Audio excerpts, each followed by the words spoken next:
अब हम पढ़ने वाले रोबोट्स और रोबोट्स के बारे में अगर हम बात करें तो सबसे पहले जो रोबोट बना था वो था प्यूमा 560। जो प्यूमा 560 रोबोट था वो 1985 में सबसे पहले उसको यूज़ किया गया था और उस रोबोट से हमने सबसे पहले बायोप्सी किया था न्यूरो सर्जरी में। तो न्यूरो सर्जिकल बायोप्सी के लिए यूज़ किया गया था प्यूमा 560 का।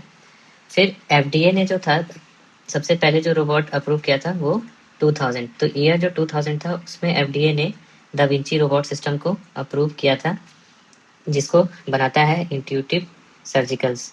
अब बात करें 2001 में पहली बार जो था ऑपरेशन हुआ था रोबोट की मदद से, फर्स्ट रोबोटिक असिस्टेड रेडिकल प्रोस्टेक्टेक्टमी जो था RARP। तो अगर हम फर्स्ट RARP की बात करें तो 2001 में परफॉर्म किया गया था। RARP है रोबोटिक असिस्टेड रेडिकल प्रोस्टेट। और उसी टाइम पे पहला जो था first transatlantic telesurgery भी हुआ था। तो टेली सर्जरी की शुरुआत भी हुई थी, जिसको बोलते हैं लिंडबर्ग ऑपरेशन। तो लिंडबर्ग ऑपरेशन 2001 में हुआ था। और जो दो रोबोट बनाए गए थे सबसे पहले हम देखते हैं उसके कंपोनेंट क्या होते हैं। तो जो रोबोट यूज करते हैं वो दा विंची सिस्टम है। उसमें जो रहता है बेसिकली 3 पार्ट होते हैं। पहला रहता है सर्जन के साइड का पार्ट होता है जिसको सर्जन कंसोल बोलते हैं। दूसरा पेशेंट के साइड का रहता है पेशेंट साइड कार्ड। और तीसरा जो रहता है विजन टावर रहता है। तो जो सर्जन के साइड का कंसोल होता है उसमें बेसिकली रिमोट कंट्रोल होता है, जिससे जो सर्जन रहता है मैनिपुलेट करता है, और फुट पैडल्स होते हैं। फिर जो पेशेंट साइड के कार्ट होता है उसमें बेसिकली बात करें तो रोबोटिक आर्म्स होते हैं। यूजुअली 3 से 4 आर्म हो सकते हैं, किसी किसी में 3 होता है, किसी किसी में 4 होता है। और इन आर्म्स की मदद से हम एंडोरिस्ट इंस्ट्रूमेंट्स अटैच्ड कर सकते हैं। फिर जो तीसरा सिस्टम होता है वो बेसिकली विजन टावर होता है। विजन टावर में विजन के साथ साथ जो रहता है एनर्जी सोर्सेस के डिवाइसेस, इंसफलेटर और बाकी कैमरा जो रहता है और लाइट सोर्स, ये सब विजन टावर में होता है। कैमरा जो रहता है 3 डायमेंशनल HD कैमरा यूज करते हैं। तो एंडोरिस्ट इंस्ट्रूमेंट की खास बात क्या होती है? अगर हम बात करें एंडोरिस्ट इंस्ट्रूमेंट की जो रोबोटिक सर्जरी में यूज करते हैं, उसमें हम लोग 7 डिग्री ऑफ फ्रीडम कर सकते हैं। तो 7 डिग्री ऑफ फ्रीडम जो मूवमेंट होता है वो जस्ट लाइक इंसान की जो कलाई होती है ह्यूमन रिस्ट मोशन, उस तरीके से होता है। और इसकी मदद से हम लोग जो रहता है डिफिकल्ट जो सूचरिंग होता है उसको भी बहुत आसानी से कर सकते हैं। फाइन सूचरिंग मिलता है। प्लस इसमें जो रहता है ट्रेमर फिल्टरेशन भी रहता है। ट्रेमर एंडोरिस्ट में ट्रेमर फिल्टरेशन रहता है, तो जो रहता है आराम से हम फाइन सूचरिंग कर सकते हैं। तो अगर हम बात करें रोबोट में जो मेन चीज़ें आई जो लैब में नहीं थी, पहला मोशन स्केलिंग। मोशन स्केलिंग का मतलब ये होता है कि जैसे हमने 3 सेंटीमीटर मूव किया तो वहाँ पे वो चीज़ 1 सेंटीमीटर मूव करती थी। तो ये रहता था कि हमारे जो बड़े-बड़े मूवमेंट्स होते थे वो मोशन स्केलिंग की मदद से छोटे हो जाते थे। तो इस तरीके से रोबोट काम करता है। तो 3:1 से लेकर 5:1 रेशियो में मूवमेंट होते थे। दूसरा ट्रेमर फिल्टरेशन। ट्रेमर फिल्टरेशन जो था रोबोट में नया सिस्टम आया। तीसरा 3 डायमेंशनल HD स्टीरियोस्कोपिक विजन, ये चीज़ आया। और चौथा जो था वो था कि अर्गोनॉमिक्स जो था काफ़ी चेंज हो गया। अब जो सर्जन है वो आराम से बैठकर सीटेड पोजीशन में हाथों को आराम देते हुए न्यूट्रल नेक पोस्चर में जैसे वीडियो गेम खेलते हैं उस तरीके से ऑपरेशन कर सकता था। तो ये जो 4 मेन बेनिफिट थे कि एक तो जो था अर्गोनॉमिक्स इम्प्रूव हो गया, दूसरा विजन इम्प्रूव हो गया, तीसरा जो हाथों में ट्रेमर था वो इम्प्रूव हो गया, चौथा मूवमेंट भी जो था उसमें काफ़ी मोशन स्केलिंग उसको बोलते हैं वो सब चीज़ें चेंज हो गया। तो फिर कम क्या हुआ? अगर हम बात करें क्या लिमिटेशन है, तो लिमिटेशंस की बात करें तो कोई भी टैक्टाइल फीडबैक नहीं था, जो अब कुछ नए रोबोट्स में आ गया है। तो वैसे टैक्टाइल या हैप्टिक फीडबैक नहीं था। प्लस सर्जरी की कॉस्ट बढ़ जा रही थी, रोबोट बहुत महंगा होता है, तो हाई कैपिटल और मेंटेनेंस कॉस्ट लगता है। और ये काफ़ी बल्कि सिस्टम होता है और डॉकिंग टाइम भी बहुत लगता है। तो ये सब लिमिटेशंस थी। अब हम करंट रोबोट की बात करें तो जो इंट्यूटिव जो कंपनी है वो 2 तरीके की रोबोट बनाती है। अगर हम बात करें जो ग्लोबल स्टैंडर्ड रोबोट है वो है दा विंची रोबोट। और दा विंची जो रहता है XI, वो जो मेनली रहता है ग्लोबल स्टैंडर्ड है, उसमें 4 आर्म्स होते हैं। और 3D विजन होता है। साथ में अब उसमें फायरफ्लाई टेक्नोलॉजी आ गया है। फायरफ्लाई टेक्नोलॉजी की मदद से हम एंडोसाइनिंग जो ग्रीन डाई होता है उसको यूज करके जो रहता है बहुत सारे प्रोसीजर्स को विजुलाइज कर सकते हैं, इसको आगे डिस्कस करेंगे। प्लस मल्टी क्वाड्रेंट रीच जो रहता है फीचर आ गया है। तो ये जो रहता है दा विंची एक्स आई है। फिर उसके बाद da Vinci S P. Da Vinci S P जो रहता है वो सिंगल पोर्ट सिस्टम होता है। एस पी का मतलब होता है सिंगल पोर्ट। इसमें बेसिकली 3 इंस्ट्रूमेंट एक साथ यूज कर सकते हैं प्लस कैमरा। और जो कैनुला होता है ऑलमोस्ट 25 mm का होता है, तो इसलिए इसके लिए जो इंसिजन होता है 2.5 सेंटीमीटर का देना पड़ता है। और ये जो रहता है FDA अप्रूव्ड है। बेसिकली अगर हम बात करें तो प्रोस्टेट के लिए और पाइलोप्लास्टी के लिए तो दा विंची रोबोट है। फिर जो अगर हम बात करें तो एक नया रोबोट है जो है वर्सियस। वर्सियस रोबोट जो है, ये सब जो रोबोट है यूरोप में और इंडिया में अप्रूव्ड है। ये बेसिकली एक मॉड्यूलर रोबोट है। मॉड्यूलर रोबोट का मतलब होता है कि इसके सारे पार्ट जो रहते हैं अलग अलग रहते हैं और हम जहाँ भी लेकर जाएं वहाँ पे आराम से इसको अरेंज कर सकते हैं। तो मॉड्यूलर इंडिपेंडेंट आर्म होता है। और इसका जो कंसोल होता है वो ओपन होता है, ओपन कंसोल होता है। जबकि दा विंची में हमें आंख जो है ऐसे अंदर डाल के सर्जरी करनी रहती है, किसी और को नहीं पता चलता है, वो बिल्कुल विजन टावर पे देखना पड़ता है। जबकि अगर हम बात करें इसमें जो कंसोल रहता है ओपन रहता है। तो ये है वर्सियस सिस्टम और इसको बनाया है CMR सर्जिकल ने। फिर जो दूसरा है रोबोट सिस्टम वो बनाया है मेडट्रॉनिक ने। मेडट्रॉनिक ने जो बनाया उसका नाम है ह्यूगो रोबोट। तो ह्यूगो रोबोट जो है ह्यूगो रास, ये भी एक मॉड्यूलर रोबोट है। मॉड्यूलर से हम ऐसा समझ सकते हैं कि इसमें जो रहता है हर एक पार्ट अलग अलग तरीके से उसको अलग अलग तरीके से इंडिपेंडेंट होता है और उसको हम एक साथ जो रहता है अरेंज करके कहीं भी और आराम से यूज कर सकते हैं। सारे पार्ट एक साथ फिट नहीं होते हैं। ये रहता है मेडिट्रॉनिक का। इसमें भी जो कंसोल है ओपन कंसोल बनाया गया है। अब प्लस इसको इंटरनेट से के द्वारा क्लाउड इंटीग्रेटेड इसमें सिस्टम होता है। तो ये है ह्यूगो रास। अब ह्यूगो रास के बाद जो रहता है अगर हम बात करें तो एक सेन हांस जो रहता है।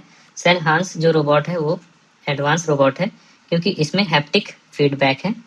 हैप्टिक फीडबैक जो रहता है सेनहांस रोबोटिक सिस्टम में रहता है और साथ में इसमें आई ट्रैकिंग कैमरा होता है। ये जो है ए सेंसस कंपनी ने बनाया है अगर हम बात करें तो। और इसमें आर्म्स भी काफी पतले होते हैं, 3 to 5 mm आर्म्स यूज हो सकते हैं। तो ये जो सेनहांस है इतने पतले आर्म्स हैं, हैप्टिक फीडबैक है, तो ये जो रहता है पीडियाट्रिक फ्रेंडली होता है, बच्चों में होता है और ये अप्रूव्ड है। फिर एक साउथ कोरिया में रोबोट बनाया गया है जिसकी मार्केटिंग अभी उतनी ज़्यादा नहीं होती है क्योंकि अमेरिका वाले उसको प्रमोट नहीं करते हैं। तो ये ऑलमोस्ट दा विंची रोबोट की तरह ही है। इसका नाम है रीवो आई रोबोट। अब बात करें तो ट्रेंड क्या है, तो ट्रेंड जो है मोर टुवर्ड्स मॉड्यूलर रोबोट की तरफ हो रहा है। मॉड्यूलर रोबोट ऐसे होता है कि जैसे आज हम जो बेड होता है, पहले जो बेड या सोफा होता था या कोई फर्नीचर हम लेने जाते थे तो उसमें जो रहता था पूरा एक फर्नीचर बन के आता था, उसको हम डिसेंबल नहीं कर पाते थे और घर के अंदर शिफ्ट करते थे, फिर उसको मूव करना बहुत ही डिफिकल्ट होता था। बट आज का जो इंजीनियर्ड वुड बेड आते हैं उसका हर एक पार्ट अलग रहता है, सोफा भी अलग होता है। और जब हम उसे आइकिया या किसी भी फर्नीचर स्टोर से ऑर्डर करते हैं तो वो कहीं भी आकर के इंजीनियर वुड को फिर आसानी से उसको फिर जो रहता है पूरा सिस्टम डेवलप कर देते हैं, पूरा बेड बना देते हैं, सोफा बना देते हैं। तो वो जो सिस्टम है उसको बोलते हैं मॉड्यूलर सिस्टम। तो इस तरीके से जो आजकल ट्रेंड है वो मॉड्यूलर की तरफ शिफ्ट हो रहा है और ओपन आर्किटेक्चर की तरफ हो रहा है। प्लस कॉस्ट भी कम होना चाहिए और सिस्टम जो है AI इन्हांस्ड सिस्टम होता है। तो इस तरीके से रोबोट होता है और यही सिस्टम जो है इंडिया में जो रोबोट है उसका नाम है मंत्रा। तो SSI मंत्रा के नाम से इंडिया में रोबोट है। तो इस तरीके से रहता है। अब हम बात करें रोबोट का एडवांटेज क्या है, तो हम जैसा डिस्कस कर रहे थे रोबोट में बेसिकली विजन जो है काफ़ी इम्प्रूव हो जाता है। इसमें अगर हम बात करें तो ट्रू 3D विजन मिलता है। ऑलमोस्ट मैग्निफिकेशन जो रहता है 15 टाइम्स बढ़ जाता है और डेप्थ परसेप्शन काफ़ी अच्छा होता है। तो ट्रू 3D होता है। लैप्रोस्कोप में भी 3D आता है बट ट्रू 3D अगर हम बात करें तो रोबोट में मिलता है। फिर दूसरा जो रहता है विजन के साथ डेक्सटरिटी। डेक्सटरिटी में क्या रहता है कि अब इसमें जो रहता है 7 degree of freedom of movement रहता है। तो इससे होता क्या है, जो हमारी रिस्ट होती है उसकी तरह मूवमेंट होता है, तो जो हम फाइन सूचरिंग है वो कर सकते हैं। तीसरा, इसमें जो रहता है ट्रेमर फिल्टर टेक्नोलॉजी होती है। तो ट्रेमर जो रहता है मैकेनिकली भी फिल्टर होता है और डिजिटली भी फिल्टर होता है। प्लस अर्गोनॉमिक्स की बात करें तो अर्गोनॉमिक्स जो रहता है काफी अच्छा होता है। इसमें जो सर्जन रहता है सीटेड रहता है, तो उसको दर्द काफी कम होता है। फिर प्रिसीजन भी काफी इम्प्रूव कर गया है। प्रिसीजन बढ़ने की वजह से जो माइक्रो सूचरिंग है वो आसान हो गई है। प्लस न्यूरोवस्कुलर बंडल जो प्रोस्टेटेक्टमी में करते हैं या कहीं भी, उसको हम प्रिजर्व कर सकते हैं। रिकवरी की बात करें तो रिकवरी में भी काफी इम्प्रूवमेंट हुआ है। पेशेंट को बहुत कम पेन होता है, ब्लड लॉस भी कम होता है और फास्टर एम्बुलेशन होता है। अगर हम बात करें लैप्रोस्कोपी के कंपैरिजन में, तो इसका लर्निंग कर्व भी बहुत शॉर्ट होता है। तो ये सब पॉइंट होते हैं जिनके बेसिस पे हम जो है कंपेयर कर सकते हैं। विजन हो गया, डेक्सटेरिटी हो गई, ट्रेमर हो गया, ergonomics, precision, recovery, learning curve. तो अगर पेन कम होगा तो पेशेंट को एनाल्जेसिक रिक्वायरमेंट भी कम होता है और हॉस्पिटल स्टे भी कम होता है। इनिशियली अभी रोबोट में ऑपरेटिव टाइम थोड़ा ज़्यादा लगता है, बट यूज़ करते करते वो भी कम हो जाएगा। तो अब बात करते हैं फंक्शनल आउटकम को। तो अगर हम प्रोस्टेट की रेफरेंस में बात करें तो इसमें अर्लियर कॉन्टिनेंस और पोटेंसी रिकवरी होती है। अगर कोई patient robot assisted radical prostate कराता है तो अर्लियर फंक्शन रिकवरी होती है। प्लस अगर हम ऑन्कोलॉजिकल आउटकम की बात करें तो इक्विवेलेंट रहता है एज कम्पेयर टू ओपन और लैप्रोस्कोपिकली। तो इसमें लिमिटेशंस क्या होती हैं? पहला, कोई भी टेक्टाइल फीडबैक नहीं होता है। जो हम देख रहे हैं सिर्फ हमें उसी पे विश्वास करना होता है। प्लस जो दूसरा मेन सबसे बड़ा प्रॉब्लम होता है हाई कॉस्ट। अगर हम बात करें तो ऑलमोस्ट 1.5 से 2 मिलियन यूएस डॉलर का इसका प्राइस होता है और हर साल 10% इसका मेंटेनेंस में खर्चा होता है। और पर केस अगर हम इंस्ट्रूमेंट यूज करते हैं तो ऑलमोस्ट $2,000 से $2,500 का खर्चा रहता है इंस्ट्रूमेंट का। तो इससे कॉस्ट ऑफ सर्जरी बढ़ जाती है। दूसरा, इंस्ट्रूमेंट जो रहता है काफी बल्की रहता है, बल्की इंस्ट्रूमेंट होता है और जो रहता है लिमिटेड मल्टी क्वाड्रेंट रीच होता है इसका। फिर जो इनिशियली जब हम इंस्ट्रूमेंट को शुरू करना चाहते हैं जिसको बोलते हैं डॉकिंग, तो उसमें बहुत समय लगता है, लॉन्गर डॉकिंग टाइम होता है। तो पहला इनिशियल प्रोसीजर में बहुत टाइम लगता है। फिर कई बार जो रहता है इलेक्ट्रिसिटी शॉर्टेज, पावर शॉर्टेज या सॉफ्टवेयर माल फंक्शन का रिस्क रहता है। और सबसे मोस्ट इम्पॉर्टेंट चीज होता है वो ये कि एथिकल और लीगल। इसमें क्या रहता है कि डिवाइस फेलियर के चांसेस रहते हैं, तो उसकी लाइबिलिटी किस पे रहेगी।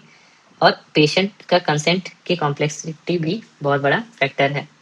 तो अगर हम बात करें कि कौन कौन से प्रोसीजर जो है उसके लिए इंडिकेटेड है, तो पहला है जो मेनली होता है वो होता है रोबोटिक रेडिकल प्रोस्टेटेक्टमी।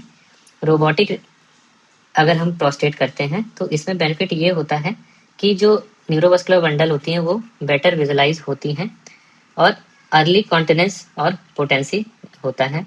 ये बेसिकली लोकलाइज्ड प्रोस्टेट कैंसर के केस में यूज होता है। फिर अगर हम बात करें रोबोटिक पार्शियल नेफ्रेक्टमी, जो अगला इंडिकेशन है रोबोट का, तो उसमें हम लोग यूज कर सकते हैं क्योंकि इसमें जो रहता है हमने फायर टेक्नोलॉजी देखा, तो हम लोग आईसीजी परफ्यूजन असेसमेंट कर सकते हैं और इससे क्या होता है shorter ischemia times, warm ischemia time हम कम कर सकते हैं और सेलेक्टिव क्लैंपिंग में भी आसानी होती है। फिर जो तीसरा रहता है अगर हम बात करें तो ब्लैडर रिमूवल में, तो रेडिकल सिस्टेक्टमी के केस में हम लोग यूज कर सकते हैं। बेसिकली अगर मसल इन्वेजिव है तो ऐसे केसेस में हम लोग यूज कर सकते हैं क्योंकि ब्लड लॉस काफी कम होता है। फिर पाइलोप्लास्टी की बात करें, हम लोग पाइलोप्लास्टी में यूज कर सकते हैं। पाइलोप्लास्टी में जो रहता है सूचरिंग अच्छा होता है, प्लस आईसीजे की मदद से वेसल्स जो रहते हैं अच्छे से मैपिंग हो सकती है, वेसल्स को हम लोग अच्छे से आइडेंटिफाई कर सकते हैं। तो पाइलोप्लास्टी में यूज कर सकते हैं। फिर एडेनेलेक्टमी में यूज करते हैं। एडेनेलेक्टमी में भी सेम बेनिफिट रहता है। यूरेट्रिक रिकंस्ट्रक्शन में अगर हम बात करें तो इसमें भी यूज कर सकते हैं। अगर लॉन्ग स्ट्रक्चर है या ट्रॉमा है तो ऐसे केसेस में जो रहता है बक्कल ग्राफ्ट को लगाना रोबोट से आसान होता है। तो रोबोटिक यूरेट्रिक कर सकते हैं। और रोबोटिक किडनी ट्रांसप्लांट जिसको बोलते हैं रक्त, रोबोटिक किडनी ट्रांसप्लांट रक्त प्रोसीजर, तो अगर कोई मोटा पेशेंट है, ओबीज है और डायबिटीज है, तो हम उसमें यूज़ कर सकते हैं। इसमें बेसिकली 2 फ़ायदे रहते हैं, एक तो हॉस्पिटल स्टे कम हो जाता है, एसएसआई का रिस्क कम हो जाता है और आईसीजी परफ्यूज़न से हम बेनिफिट ले सकते हैं। तो ये सब बेनिफिट रहता है। अब पीडियाट्रिक में बात करें तो पीडियाट्रिक में सबसे मोस्ट कॉमन जो प्रोसीजर होता है रोबोट से हम करते हैं वो होता है पीडियाट्रिक पाइलोप्लास्टी। इसको सबसे ज़्यादा मोस्ट कॉमनली यूज़ करते हैं और इसके लिए हम लोग सबसे ज़्यादा सेनहेंस रोबोट का यूज़ करते हैं और इसलिए यूज़ करते हैं कि उसमें 3 mm से लेकर 5 mm तक इंस्ट्रूमेंट लगाने का पोर्ट रहता है, तो 5 mm यूज़ करते हैं बेसिकली। एडवांटेज सेम वही रोबोट वाले, कॉस्मेसिस अच्छा होता है, पेन कम होता है और 95% सक्सेस रेट रहता है। लिमिटेशंस क्या होती है कि वर्किंग स्पेस बहुत ही कम रहता है, लेस देन 8 सेंटीमीटर्स बच्चों में स्पेस बहुत कम रहता है, लेस देन 8 सेंटीमीटर। और दूसरा कॉस्ट। फिर और भी इमर्जिंग इंडिकेशन है, जैसे हम लोग यूरेट्रल रीइम्प्लांट या ब्लैडर ऑगमेंटेशन है रोबोट की मदद से कर रहे हैं। फिर रोबोटिक किडनी ट्रांसप्लांट की बात करें तो इंडिया में सबसे पहले 2013 में हुआ था मेदांता में रोबोटिक किडनी ट्रांसप्लांट। और बेसिकली अगर हम बात करें तो एक्सेस जो था वो एक्स्ट्रा पेरिटोनियल जो ग्राफ्ट जो इंसर्ट किया था वो फेनेस्टील ग्राफ्ट इंसर्शन किया था। एडवांटेज क्या है इस रोबोट का, इसमें बेसिकली हम लोग स्मॉल इंसिजन रहता है, फीवर इन्फेक्शन और ओबीस पेशेंट के लिए आइडियल रहता है। प्लस अनक्लैंपिंग से पहले हम लोग आईसीजी फायरफ्लाई टेक्नोलॉजी से कंफर्म कर सकते हैं ग्राफ्ट परफ्यूज हो रहा है कि नहीं। तो आउटकम देखा गया तो इक्विवेलेंट जो था 1 ईयर ग्राफ्ट सर्वाइवल है ऑलमोस्ट 98%। कॉन्ट्रा इंडिकेशन जो रहता है अगर किसी में नहीं यूज़ करना है तो अगर किसी का बीएमआई 40 से ज़्यादा है तो ऐसे केस में हमें नहीं यूज़ करना रहता है, या किसी ने प्रायर पेल्विक रेडिएशन लिया है तो ऐसे में भी नहीं यूज़ करते हैं। कूलिंग के लिए अगर हम बात करें तो बेसिकली एंडो बैग और आइस का यूज़ करते हैं। बेसिकली 20 डिग्री जो रहता है वो हमारा टारगेट रहता है। अब बात करते हैं सिंगल पोर्ट या लेस रोबोटिक का। तो सिंगल पोर्ट जो रहता है वो उसके लिए दा विंची एसपी सिस्टम होता है। उसमें बेसिकली 3 आर्म्स होते हैं और कैमरा को हम लोग 25 mm पोर्ट से इंसर्ट करते हैं। इसका सेम वही बेनिफिट, सिंगल स्कार होता है, ट्रॉमा कम होता है और डेक्सटेरिटी सेम रहती है एज स्टैंडर्ड रोबोट। तो यूजुअली हम लोग इसको भी प्रोस्टेट या पायरोप्लास्टी में यूज़ करते हैं। अगर हम बात करें लेस जो है वो नॉन रोबोटिक भी होता है, बट इसमें जो रहता है क्राउडिंग की वजह से ज़्यादा चैलेंजिंग होता है। अब अर्गोनॉमिक्स और ह्यूमन फैक्टर्स की बात करें रोबोट से तो इसमें क्या होता है, मस्कुलोस्केलेटल स्ट्रेन कम होता है, नेक और शोल्डर को आराम मिलता है। जो फुट पैडल होते हैं उससे हम लोग एनर्जी कंट्रोल कर सकते हैं, कैमरा भी कंट्रोल कर सकते हैं, फोकस भी और क्लच भी कंट्रोल कर सकते हैं। अगर हम ऑप्टिमल पोस्चर की बात करें तो ऑप्टिमल पोस्चर जो रहता है हम लोग एल्बोज को 90 डिग्री पर रखते हैं, शोल्डर को रिलैक्स रखते हैं और आईज लेवल पे रखते हैं। तो एल्बोज 90 डिग्री, शोल्डर रिलैक्स और आईज लेवल पे, और हर 1 से 1.5 घंटे में 5 से 10 मिनट का ब्रेक लेते हैं। अगर हम बात करें ह्यूमन फैक्टर इंजीनियरिंग का तो ह्यूमन फैक्टर इंजीनियरिंग जो रहता है बेसिकली ओटी का जो लेआउट होता है, ऑपरेशन थिएटर का लेआउट, उसको ऑप्टिमाइज करता है और बेसिकली जो रहता है परफॉर्मेंस इंप्रूव करने के लिए विजुअल डिज़ाइन क्रिएट करता है। तो अच्छी ओटी बनाता है, विजुअल डिज़ाइन इंप्रूव करता है, इसे बोलते हैं ह्यूमन फैक्टर इंजीनियरिंग। तो कॉम्प्लिकेशन क्या होता है रोबोटिक सर्जरी से, तो अगर हम बात करें इंट्रा ऑप कॉम्प्लिकेशन तो सबसे पहले डॉकिंग एरर्स हो सकता है, डॉकिंग करने में कोई गलती हो सकती है, जो आर्म्स हैं वो कोलाइड कर सकते हैं और CO2 एम्बोलिज्म हो सकता है। देयर इज़ हाई चांसेस कि जो रहता है टेक्निकल फेलियर हो सकता है, उसमें जो बेसिकली अगर हम बात करें तो 3% तक टेक्निकल फेलियर का रिस्क रहता है। पोस्ट ऑपरेटिवली पेशेंट को आईएस डेवलप करता है जो कि मोस्ट कॉमन होता है, और ब्लैडर नेक कॉन्ट्रैक्चर होने के चांसेस रहते हैं 2% पेशेंट में। अगर हम ये बात करें रोबोटिक प्रोस्टेट में जो मोस्ट कॉमनली रोबोट से किया जाता है। फिर रेक्टल इंजरी के भी चांसेस रहते हैं लेकिन बहुत रेयर, लेस देन 0.2% चांसेस रहता है, और ओपन में कन्वर्जन का चांस लेस देन 1% रहता है। तो ऑलमोस्ट सारे के सारे जो रहते हैं इंसिडेंट 1 से 2% ही रहते हैं। अगर हम बात करें टेक्निकल फेलियर तो 3% टेक्निकल फेलियर हो गया, ब्लैडर नेक कॉन्ट्रैक्चर तो ऑलमोस्ट 2% होता है, रेक्टल इंजरी लेस देन 0.2% रहता है, कन्वर्जन रेट लेस देन 1% होता है। अगर हमें इमरजेंसी में प्रोसीजर को स्टॉप करना है तो हम लोग कंसोल को डिसएंगेज कर देते हैं। इस तरीके से हम कर सकते हैं। अगर हम बात करें इंस्ट्रूमेंट का लाइफ स्पैन, तो 10 से 20 केस ही यूज़ कर सकते हैं। बेसिकली ये सॉफ्टवेयर की वजह से होता है, ना कि इंस्ट्रूमेंट में कोई प्रॉब्लम होता है। सॉफ्टवेयर ही ऐसे डिज़ाइन किया गया है कि 20 केस मैक्सिमम यूज़ कर सकते हैं। अब हम बात करते हैं इमेजिंग, फ्लोरेसेंस और एआई इंटीग्रेशन जो रोबोट में यूज़ करते हैं। तो पहला होता है फायरफ्लाई टेक्नोलॉजी। फायरफ्लाई टेक्नोलॉजी जो रहता है एंडोसाइनिंग ग्रीन के लिए होता है। ये बेसिकली जो रहता है इसमें 800 नैनोमीटर पर एक्साइटेशन हो जाता है और 830 नैनोमीटर पर इमिशन हो जाता है। तो एक्साइटेड कितने पे होगा? 800 नैनोमीटर पे, और इमिशन 830 पे होता है। तो यूजुअली इसका जो रहता है, हम लोग कब यूज़ करते हैं आईसीजी का? तो हमें रीनल वस्कुलेचर देखना है, अगर हम पार्शियल नेफ्रेक्टमी प्लान कर रहे हैं, लिम्फ नोड मैपिंग कर रहे हैं, परफ्यूजन देखना है, या यूरेटर आइडेंटिफाई करना है। तो ऐसे केसेस में हमें आईसीजी एंडोसाइनिन ग्रीन मैपिंग करना रहता है। दूसरा जो रहता है वो रहता है ऑगमेंटेड रियलिटी। ऑगमेंटेड रियलिटी जो रहता है, इसमें बेसिकली हम बात करें तो इसमें नाम से ही पता चल रहा है कि जो सीटी और एमआरआई के 3D मॉडल्स होते हैं, जिससे हमें रियल टाइम ओवरले पता चलता है, सब कुछ रियल लगता है। तो सीटी और एमआरआई के 3D मॉडल्स की मदद से हम क्या करते हैं, ट्यूमर को अच्छे से लोकलाइज कर सकते हैं, प्लस वस्कुलर एनाटॉमी देख सकते हैं। तो ये बेसिकली इस तरीके से होता है, जो चश्मा लगा के हम लोग 4D 5D जो शॉपिंग मॉल्स में देखते हैं, वो उसी तरीके से होता है ऑगमेंटेड रियलिटी। और गेम खेलते हैं तो वो ऑगमेंटेड रियलिटी गेम्स उसी तरीके से होता है। एमआरआई और सीटी और एमआरआई के बेसिस पे 3D मॉडल्स बना करके हम लोग ट्यूमर को लोकलाइज करते हैं। जो दूसरा चीज़ है टेक्नोलॉजी में, वो रहता है आर्टिफिशियल इंटेलिजेंस।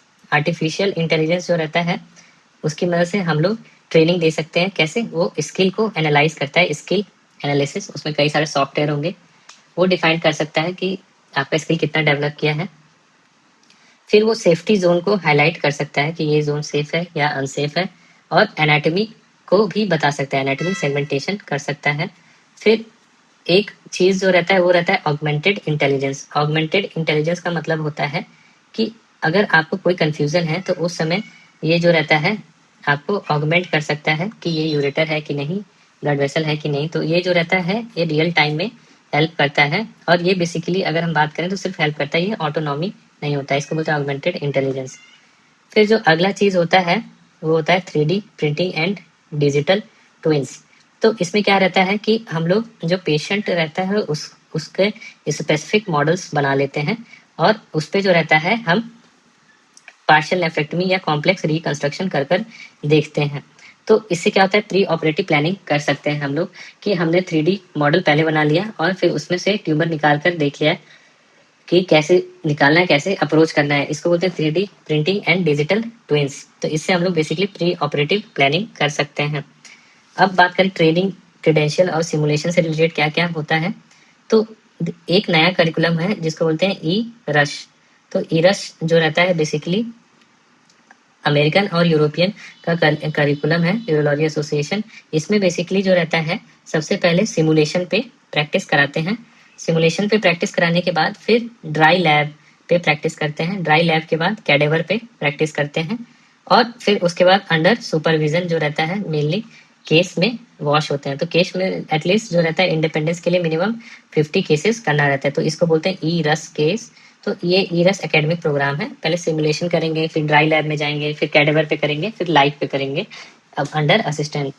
तो फिर ये चीज रहता है। दूसरा अगर हम बात करें तो एक होता है सिमुलेशन मैट्रिक्स। सिमुलेशन मैट्रिक्स होता है इसमें हम लोग जो रहता है कितना टाइम लग रहा है, कैसा मोशन है, इकोनॉमी और एरर कितनी बार गलती किया है। तो ये सब चीजें जो रहता है, ये सब चीजें सॉफ्टवेयर की मदद से काउंट करते हैं और सर्टिफाई करते हैं। फिर असेसमेंट टूल्स कुछ यूज कर सकते हैं एसेस करने के लिए कि कितना लर्निंग हुआ है, जैसे कि गियर्स, ओ सैट्स। फिर जो रिमोट सुपरविजन के लिए, वहाँ पे अगर कोई बहुत दूर दराज इलाके में है तो ऐसी जगह के लिए हम लोग टेली मेंटरिंग या वीडियो प्रॉक्टरिंग कर सकते हैं। तो टेली मेंटरिंग मतलब होता है कि इंटरनेट की मदद से हम लोग वीडियो कॉल पे या इस तरीके से जो रहता है हेल्प कर सकते हैं, सुपरविजन प्रोवाइड कर सकते हैं। इसको टेली मेंटरिंग बोलते हैं। और असेसमेंट के लिए हम लोग जो रहता है बेसिकली जो यूज करते हैं सॉफ्टवेयर, वो होता है गियर्स और ओ सेट्स। तो गियर्स और ओ सेट्स ये सब यूज करते हैं। अब हम बात करें कॉस्ट की, तो कैसे उसको कम किया जाए। तो सबसे पहले परचेज कॉस्ट को जो रहता है कम करने के लिए सबसे पहले शेयर्ड कंसोल मॉडल हम लोग लाने की कोशिश कर रहे हैं और हाई वॉल्यूम सेंट्रलाइजेशन स्कीम इस पे हम काम कर रहे हैं। दूसरा मेंटेनेंस जो रहता है खरीदते समय ही निगोशिएट करना है। पर केस जो है बढ़ाने के लिए हम लोग रीयूजेबल इंस्ट्रूमेंट्स या एफिशिएंट वर्क फ्लो पे ध्यान दे रहे हैं। और मेन चीज जो रहता है सोसाइटल कॉस्ट जो रहता है फास्टर रिकवरी रहता है, अर्ली रिटर्न टू वर्क, इसको हम लोग इंक्लूड नहीं करते, ये सोसाइटल कॉस्ट होता है। तो ओवरऑल अगर हम बात करें तो इसमें जो रहता है क्वालिटी ऑफ लाइफ कितना गेन हो रहा है वो सब इंक्लूड करके कॉस्ट इफेक्टिवनेस हम कैलकुलेट करते हैं, ना कि सिर्फ खरीदने के कॉस्ट पे। जो पेशेंट जो है बेसिकली उसका कितना टाइम बचा हॉस्पिटल में रह करके वो सब भी इंक्लूड किया जाता है।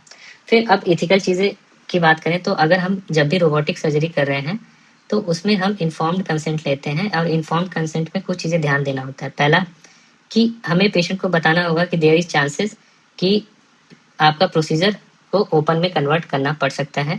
दूसरा जो डिवाइस है वो माल फंक्शन हो सकती है। और तीसरा जो सर्जन का एक्सपीरियंस लेवल है वो भी बताना होगा कि कितने आपने सर्जरी किया है या कितने नहीं किया है। तो अगर हम बात करें लाइबिलिटी की तो लाइबिलिटी जो रहेगा वो मैन्युफैक्चरर का भी होगा और सर्जन का भी होगा, दोनों का लाइबिलिटी होता है अगर आप रोबोट यूज कर रहे हैं। फिर कौन कौन इंडिया में अगर हम बात करें तो इंडिया में DCGI और CDS को जो रहता है वो डिवाइस को अप्रूवल देता है। और रक्त की बात करें जो रोबोटिक असिस्टेड किडनी ट्रांसप्लांट है वो अंडर ICMR और नोटो जो रहता है वो देता है। तो इंडिया में DCGI CDS SCO जो रहता है वो रेगुलेट करता है डिवाइस को। और प्रोसीजर्स के लिए जैसे रोबोटिक अगर हमें किडनी ट्रांसप्लांट करते हैं तो ICMR और नोटो करता है। अगर हम बात करें डेटा प्राइवेसी का तो जो रहता है रिकॉर्डेड वीडियो डेटा रहता है और यूजुअली जो रहता है हमें HIPAA और GDPR इसको फॉलो करना होता है, तो मस्ट फॉलो HIPAA और GDPR। अब बात करें फ्यूचर का तो फ्यूचर में जो है हैप्टिक फीडबैक या सेंसरी फीडबैक के लिए जो रहता है सेनहेंस का डेवलपमेंट किया गया है। सेनहेंस में जो रहता है उसमें जो हैप्टिक फीडबैक है आता है और इसको बच्चों में ज़्यादा यूज करते हैं। तो इसमें जो रहता है टेक्टाइल रेजिस्टेंस फील होता है और प्रेशर परसेप्शन भी फील होता है। दूसरा AI ड्राइवन जो रहते हैं ऑगमेंटेड रोबोट्स आ गए हैं, तो इससे जो रहता है कलर कोडेड रिस्क बता सकते हैं कि कौन से जोन में हमें जाना है कौन से में हमें नहीं जाना है। तीसरा टेली सर्जरी के लिए अब इंटरनेट बैंडविड्थ भी काफ़ी ज़्यादा बढ़ गई है और टारगेट ये है कि जो लेटेंसी है वो लेस देन 100 मिली सेकेंड से भी कम हो। अगर लेस देन 100 मिली सेकेंड से कम हो जाएगा मतलब एकदम जैसे बता रहे एकदम तब वो रियल टाइम होगा, उसमें हम टेली सर्जरी कर सकते हैं फॉर सेफ कंट्रोल। फिर अगर हम बात करें तो हम लोग पेशेंट का वर्चुअल मॉडल बनाते हैं और उसको फिर सर्जरी जो है उस पर रिहर्स करते हैं, फिर सर्जरी रियल टाइम करते हैं, तो इसको बोलते हैं डिजिटल ट्विन।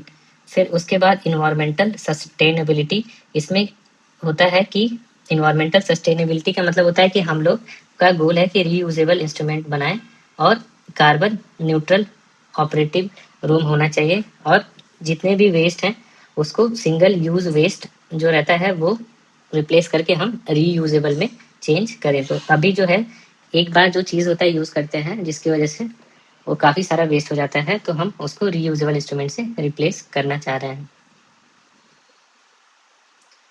तो ओवरऑल अगर हम कंपैरिजन की बात करें तो कंपैरिजन जो रहता है अगर हम बात करें तो सबसे पहले विजन पे होता है। विजन जो है रोबोटिक में 3D विजन है, जबकि लैप्रोस्कोपिक और ओपन में यूजुअली जो रहता है ओपन में तो डायरेक्ट दिखता है, लैप्रोस्कोपी में 2D विजन रहता है। अब इसमें भी 3D आता है। डेक्सटेरिटी की बात करें तो ओपन में भी हाई रहता है, रोबोट्स में भी हाई रहता है, जबकि लैप्रोस्कोपी में लिमिटेड रहता है। ट्रेमर में जो रहता है रोबोट्स में फिल्टर्ड हो जाता है। अर्गोनॉमिक्स की बात करें तो अर्गोनॉमिक्स जो रहता है सबसे बेस्ट अर्गोनॉमिक्स रोबोट्स में होता है। ब्लड लॉस की बात करें तो सबसे कम जो रहता है रोबोट में होता है, पेन भी सबसे कम रोबोट में होता है, बट कॉस्ट सबसे ज़्यादा रोबोट का होता है। और लर्निंग कर्व जो रहता है रोबोट का ओपन और लैप्रोस्कोपी के बीच में होता है। हैप्टिक फीडबैक नहीं होता है, यूजुअली ओपन में हैप्टिक फीडबैक होता है और लैप्रोस्कोपी लिमिटेड रहता है। प्रिसीजन अगर बात करें तो रोबोट्स का वेरी हाई होता है। तो अगर हम बात करें कुछ इंपॉर्टेंट फैक्ट की तो डिग्री ऑफ फ्रीडम एंडोरिस्ट में टोटल कितने होते हैं 7। ICG का जो वेवलेंथ रहता है एक्साइटेशन 800 पे होता है और इमिशन 830 पे होता है। मोस्ट कॉमन रोबोटिक प्रोसीजर अगर पूरे वर्ल्ड में जो होता है वो है रेडिकल प्रोस्टेट। कन्वर्जन रेट की अगर हम बात करें तो लेस देन 1% होता है। लर्निंग कर्व की बात करें तो रोबोटिक अगर रेडिकल प्रोस्टेट करना है तो कम से कम 100 केस करना होता है। वार्म इस्कीमिया टाइम अगर रोबोटिक पार्शियल इफेक्ट में करना चाह रहे हैं तो लेस देन 20 मिनट्स होता है। आईसीएमआर जो रहता है रोबोटिक असिस्टेड किडनी ट्रांसप्लांट को अप्रूव कर चुका है as a minimal access transplant. Haptic feedback system जो रहता है बेसिकली सेनहैंस सिस्टम में होता है। सिंगल पोर्ट की अगर हम बात करें तो सिंगल पोर्ट जो रहता है एफडीए ने रोबोटिक असिस्टेड रेडिकल प्रोस्टेट के लिए और पाइलोप्लास्टी ये दो प्रोसीजर के लिए 2023 में अप्रूव किया था। अगर रोबोट्स के साथ एआई यूज करते हैं तो इसको बोलते हैं ऑगमेंटेड इंटेलिजेंस। तो ऑगमेंटेड इंटेलिजेंस क्या रहता है? रोबोट्स के साथ एआई यूज करते हैं। अगर हम बात करें दा विंची एसपी तो दा विंची एसपी जो रहता है सिंगल पोर्ट रहता है जिसमें 3 आर्म और कैमरा होता है। फायरफ्लाई सिस्टम जो रहता है ICG based NRI fluorescence imaging होता है। ई रस्ट प्रोग्राम की अगर हम बात करें तो ये ईएयू का रोबोटिक करिकुलम प्रोग्राम होता है। गियर्स की बात करें गियर्स जो रहता है वैलिडेटेड स्कोरिंग सिस्टम होता है फॉर रोबोटिक स्किल्स। अगर हम बात करें वर्सियस और ह्यूगो तो वर्सियस और ह्यूगो में ओपन कंसोल होता है जबकि सेनहैंस में हमें टेक्टाइल फीडबैक और आई ट्रैकिंग मिलता है। आईसीएमआर और नोटो ने जो रहता है रक्त को एज अ लीगल प्रोसीजर मानते हैं और पहली बार जो रक्त हुआ था इंडिया में वो मेदांता में 2013 में हुआ था। लेटेंसी थ्रेशोल्ड की अगर हम बात करें तो लेस देन 100 मिली सेकेंड्स होना चाहिए और पीएसए अगर रोबोटिक रेडिकल प्रोस्टेट है तो उसके बाद अनडिटेक्टेबल हो जाना चाहिए यूजुअली इन 4 to 6 वीक्स। तो गाइडलाइन की अगर हम बात करें तो ईएयू जो रहता है इक्विवेलेंट आउटकम ऑन्कोलॉजिकल आउटकम होता है तो इसलिए वो रिकमेंड करता है। फिर एयूए की बात करें तो एयूए भी जो रहता है रोबोटिक प्रोस्टेट तो सब रिकमेंड करते हैं, ये किडनी ट्रांसप्लांट को भी रिकमेंड करता है। एनसीसीएन जो रहता है ये अभी भी रोबोट्स को ऑप्शनल मानता है जबकि आईसीएमआर जो रहता है वो रक्त को रहता है उसको भी इंक्लूड कर चुका है। तो ये रहता है रोबोट्स के बारे में।